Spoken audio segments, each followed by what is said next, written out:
Our next guest is a great mate with us at Piano Talk. He's a fantastic piano player and he's an even better Hammond organ player. And Hammond organ players, good Hammond organ players, are as scarce as hen's teeth.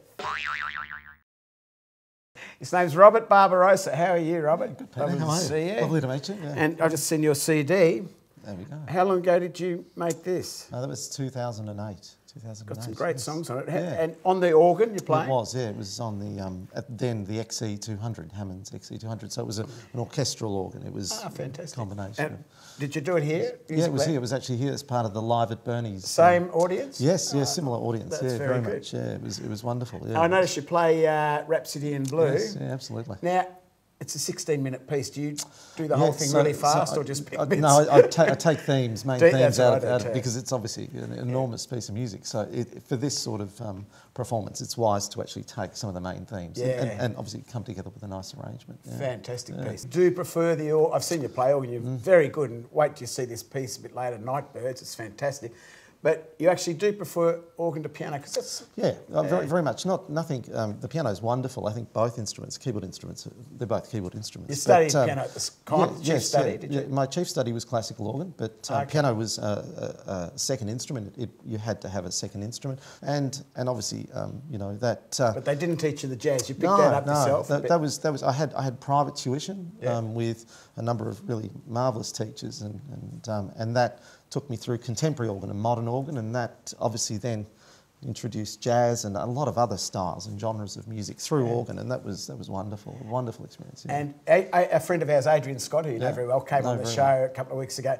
But you do a similar thing. Adrian goes over to Japan and develops new sounds for roll and synthesizer. But you do a similar thing with the organs. Yeah, with Hammond. So basically, with Hammond. Yeah, and Hammond's obviously really dear to my heart. Obviously, it's an amazing instrument, incredible history. But what Hammond have, particularly some of these instruments, is that they still have that traditional drawbar sound, which is you know, it's not, I suppose, an iconic thing with Hammond. But what also is important today is that you have other facilities, all the other sounds, whether they be orchestral sounds or combination sounds like electric pianos. It has its own sound too, doesn't it? Very much. It's a distinctive really featured sound. a lot of rock bands with like the Doors. Doors, Deep Purple. You know, you've got some amazing, musicians. And the Hammond organ is that it's you don't need to actually say organ. It's just Hammond, and it's amazing how many.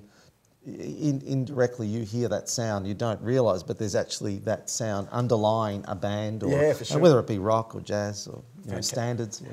Transporting the instruments was very difficult, and you hear horror stories, particularly with B3s and Hammond B3s. There are incredible devices, I think, in the States particularly, where a person can physically take a B3 and wheel it up and down stairs and do amazing things. I didn't have that.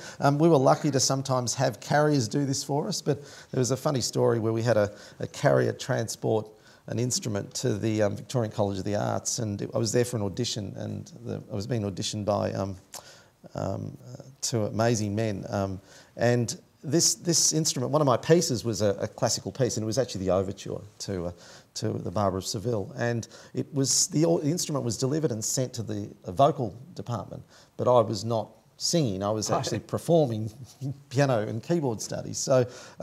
So we couldn't find the organ. Basically, it took us about 3 or 4 hours to locate where this organ had gone to. So that was, a carrier thing, getting things wrong. But we eventually found this thing, enormous big thing that, incredible instrument, to carry. I remember there was a huge organ hit, and I used to try and play it on the piano. It didn't sound the same in about 1964. Oh, you're probably too young, but called the Happy Organ. Oh, yes. You remember that? Yes. Well, I do know it, yes. Yeah, that's right. Really catchy tune. Very catchy, yes. But look, novelty. Speaking of catchy tunes, we're now going to see you playing Nightbirds. Oh, yes, The wonderful. clip. And ladies and gentlemen, please watch Robert play this tune, Nightbirds, on the Hammond. It's fantastic. Thanks. And then coming back with the Boogie Bash on piano. Thank you. Thanks. Thanks, Rob. Peter. Give him a clap.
Now it's time for the Boogie Bash.